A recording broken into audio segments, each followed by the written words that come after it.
Turning now to Calgary this morning, where the air quality is improving, but the wildfire situation remains dire in several provinces, including parts of Alberta.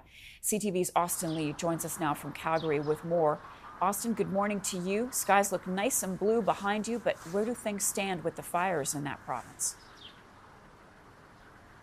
Yeah, good morning, Marcia. The air quality really isn't as much of a concern right now. That obviously could change at a moment's notice given how many active wildfires there are not only in Alberta but also to the west in British Columbia. Right now, the air quality index here in Calgary is at a 3. So again, just moderate risk right now. But there are those 78 active wildfires across this province, 25 of which are considered out of control. There are a couple of concerning wildfires, in particular one near Edson, which has more than 8,000 residents in that area forced out of their homes. In total, more than 14,000 Albertans have been displaced. And so because of that, we're obviously seeing a need for financial assistance from the province. And the province says that they have already sent out more than $24.5 million in e-transfers and nearly $10 million in preloaded debit cards as well that have been sent out. So this is a situation that obviously we've been talking about for some time. It's something that we've really never seen before. Alberta has surpassed the record for total land mass scorched. And right now that's about 1.4 million hectares of land.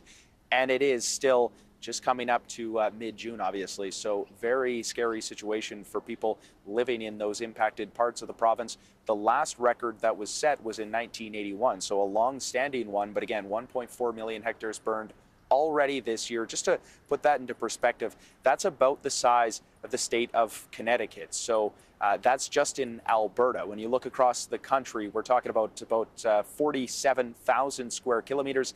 That's about the size of entire nations like Switzerland and Estonia. So Marcia, very scary, again, scary situation for people across the country and here in Alberta. And fighting these fires has really become an international effort. Tell us more about the team of firefighters that's arriving today to help.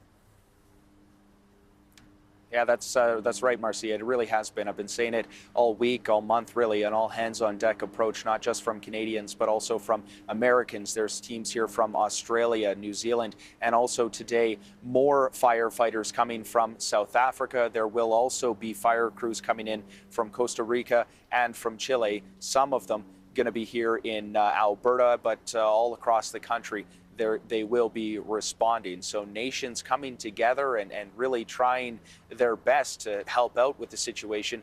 Right now, as of this morning, I should say, about 2,700 firefighters in Alberta alone. But again, there's more on the way, about 100 additional fire crews or firefighters personnel from South Africa that will be here soon. So shortly, we should see that number upwards around the 3,000 mark, but it's a fluid situation given everything that happens in this province with the weather shifting as well.